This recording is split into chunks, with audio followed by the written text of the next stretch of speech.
News 18 India. Rahul पर PM Modi के हमले के बाद कांग्रेस ने राहुल गांधी का बचाव किया और दावा किया कि राहुल गांधी ने सच बताया, जबकि बीजेपी ने दोबारा राहुल पर हमला बोला। निश्चित तौर पर विकसित राज्य बनेगा उत्तर प्रदेश, लेकिन नशे की जो प्रवृत्ति है पूरे देश में फैल रही है, उस पर प्रधानमंत्री जी को सर्वाधिक चिंता होनी चाहिए। और राहुल गांधी जी ने एक सत्य उजागर किया। राहुल गांधी ने जिस प्रकार की टिप्पणी काशी के युवाओं के प्रति की थी वह आपत्तिजनक है। उसने कहा कि वह काशी गया, वहाँ पे लोगों को लौटते हुए पाया, सड़कों पे लेटे हुए पाया, नशा करते पाया। हालांकि ये सच नहीं है। काशी का युवक आज संस्कृति से जुड़ा हुआ युवक है और वह देश की संस्कृति को समझता है, परंतु राहुल गांधी तो संस्कृति से बहुत दूर दूर तक कोई वास्ता नहीं राहुल गांधी का। और इस प्रकार की भाषा काशी के युवकों के लिए करना, यूपी के युवकों के लिए करना, दिखता है कि कितनी फ्रस्ट्रेशन है राहुल गांधी और कांग्रेस।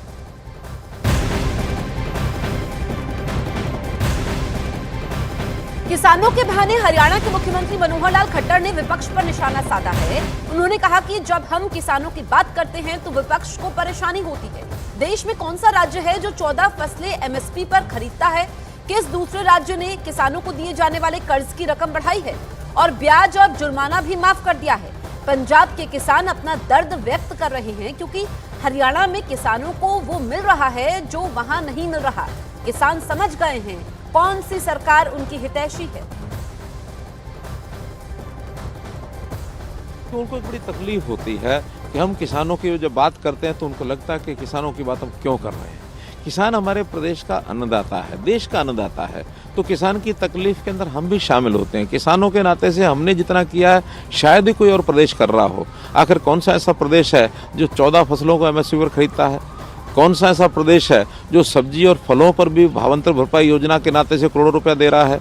कौन सा ऐसा प्रदेश है जिसने पिछले 10 सालों से अपने जो मुआवजे की राशि है 10 गुना कर दी हो?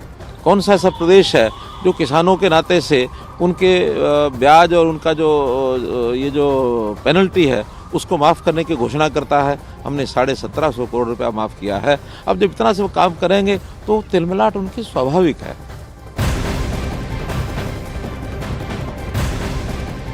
किसानों के मुद्दे पर हरियाणा विधानसभा में मुख्यमंत्री मनोहर लाल खट्टर और नेता प्रतिपक्ष भूपेंद्र सिंह हुड्डा के बीच तीखी बहस हुई। हुड्डा ने सवाल खड़े किए कि आप किसानों की बात कर रहे हैं तो ये बताइए कि एनएसए क्यों लगा दिया शांति प्रिय किसानों पर, जिसका जवाब मनोहर लाल खट्टर ने दिया और कहा कि किसान जितना प्यारा आपको है उतने प्यारे हमको भी हैं। मैंने खुद हल चलाया है, किसान हूं, किसान का बेटा हूं, मैं किसान के दर्द को समझता हूं।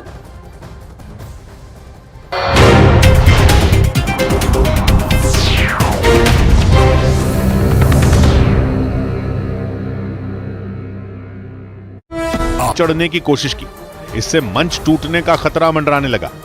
इस वजह से तेजस्वी ने खुद लोगों को रोका। हंगामा बढ़ता देखकर तेजस्वी समय से पहले भोजपुर से निकल गए और बक्सर रवाना हो गए। उधर बिहार के सिवान में हुई तेजस्वी यादव की सभा में शार्प शूटर मोहम्मद कैफ की मौजूदगी पर सियासी पारा चढ़ गया। मोहम्मद कैफ हत्या जैसे कई गंभीर मामलों में आरोपी हैं। तेजस्वी की जनविश्वास यात्रा सिवान पहुंची, वहां उन्होंने सभा की, लेकिन उनकी सभा में शार्प शूटर की मौजूदगी पर विवाद हो गया, क्योंकि शार्प शूटर मोहम्मद कैफ उर्फ बंटी उसी मंच पर खड़ा नजर आया जिस पर तेजस्वी यादव खड़े थे। सिवान में तेजस्वी ने लोगों को संबोधित किया। इस दौरान मंच पर पार्टी के कई बड़े नेता मौजूद रहे, लेकिन इन्हीं नेताओं के बीच मौजूद एक चेहरे ने सबका ध्यान खींच लिया, क्योंकि तेजस्वी के मंच पर लंबे बालों वाला शार्प शूटर मोहम्मद कैफ भी नजर आया। सिवान में जिस समय भीड़ ने तेजस्वी के लिए शोर किया, उस समय ये हत्या जैसे मामलों में आरोपी मंच पर खड़ा दिखा। अपनी जन विश्वास यात्रा लेकर सिवान पहुंचे तेजस्वी ने मंच से लोगों में जोश भरा, लेकिन थोड़ी देर बाद उनकी सभा में एक शार्प शूटर की मौजूदगी पर सियासी बवाल हो गया, क्योंकि बीजेपी नेता निखिल आनंद ने कुछ और तस्वीरें शेयर कर दी। इन तस्वीरों में तेजस्वी मोहम्मद कैफ से हाथ मिलाते और उससे बात करते दिखे। खबर है कि तेजस्वी की सभा से पहले उनकी और मोहम्मद कैफ की सर्किट हाउस में मुलाकात हुई। ये तस्वीरें उसी समय की थी। मोहम्मद कैफ सिवान के चर्चित राजदेव रंजन मर्डर केस में आरोपी है। उसका नाम सांसद शहाबुद्दीन के भांजे के हत्याकांड में भी आ चुका है। मोहम्मद कैफ पर 10 से ज्यादा केस दर्ज हैं और इन मामलों में कई में मोहम्मद कैफ जेल भी जा चुका है। यही वजह रही कि मोहम्मद कैफ की तेजस्वी के मंच पर मौजूदगी पर सियासत गर्मा गई। और बीजेपी के बाद जेडीयू ने भी आरजेडी पर निशाना साधा। स्वाभाविक है, जो उनकी विचारधारा रही है तो अपराधी, गुंडा, लंपट यही तो पूंजी है। विरोधियों के हमले के बीच आरजेडी नेता इस मुद्दे पर बोलने से बचते दिखे। लेकिन तेजस्वी यादव पर नहीं बोलेंगे। तेजस्वी यादव जी युवाओं की बात करते हैं, शिक्षा की बात करते हैं, रोजगार की बात करते हैं। तेजस्वी और शार्प शूटर मोहम्मद कैफ की तस्वीरें आने के बाद खबर उड़ी कि मोहम्मद कैफ ने आरजेडी ज्वाइन कर ली, क्योंकि वो सीवान की सियासत में पूर्व सांसद मोहम्मद शहाबुद्दीन जैसा दबदबा बनाना चाहता है।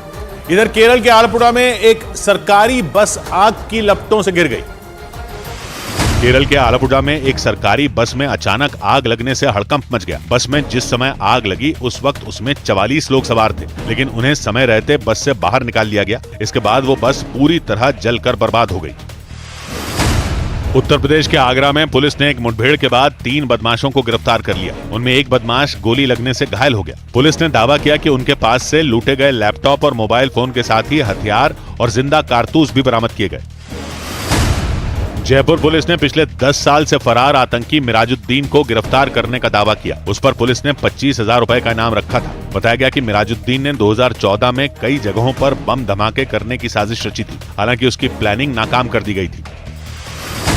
महाराष्ट्र के पूर्व मुख्यमंत्री मनोहर जोशी का निधन हो गया। वो पिछले कुछ दिनों से बीमार थे। एक दिन पहले ही उन्हें अस्पताल में भर्ती कराया गया था। इधर दिल्ली के अलीपुर इलाके में गैंगस्टर टिल्लू ताजपुरिया के 3 गुर्गे पकड़े गए। दिल्ली के अलीपुर इलाके में पुलिस और गैंगस्टर टिल्लू ताजपुरिया के गुर्गों के बीच मुठभेड़ हो गई। इस मुठभेड़ के बाद पुलिस ने टिल्लू ताजपुरिया के 3 गुर्गों को गिरफ्तार कर लिया। कई राउंड फायरिंग होने की वजह से उनमें 2 के पैरों में गोली लग गई। इस दौरान पुलिस टीम पर भी हमला किया गया, लेकिन पुलिसकर्मी बाल बाल बच गए।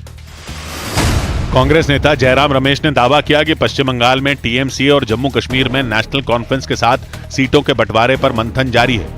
दोनों राज्यों में हमारे बातचीत इंडिया गठबंधन के सहयोगी दलों से जारी है। समाजवादी पार्टी के बारे में भी ये कहा करता था, लोग कहते थे आप कैसे कह सकते हैं, पर समझौता तो हो गया।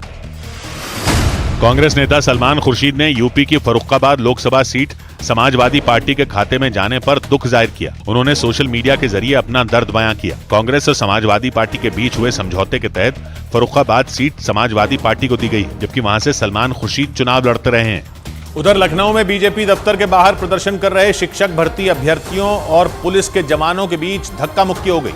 इसके बाद पुलिस ने हंगामा कर रहे लोगों को जबरन गाड़ी में भरकर वहां से हटा दिया।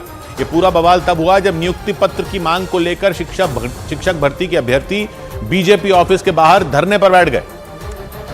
और लाख समझाने के बाद भी जब धरना प्रदर्शन खत्म नहीं हुआ तो पुलिस ने उन्हें वहां से जबरन हटाना शुरू कर दिया। इसके बाद तो वहां अफरा तफरी मच गई। लखनऊ में बीजेपी दफ्तर के बाहर से जो तस्वीरें सामने आईं, उनमें एक तस्वीर में पुलिस सड़क पर धरना दे रहे शिक्षक भर्ती अभ्यर्थियों को उठाकर वहां से हटाती दिखी। लेकिन पुलिस के लिए मुसीबत तब खड़ी हो गई जब प्रदर्शनकारी एक दूसरे को पकड़कर सड़क पर ही लेट गए।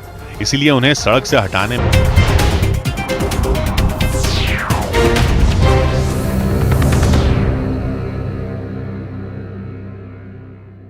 महाकोश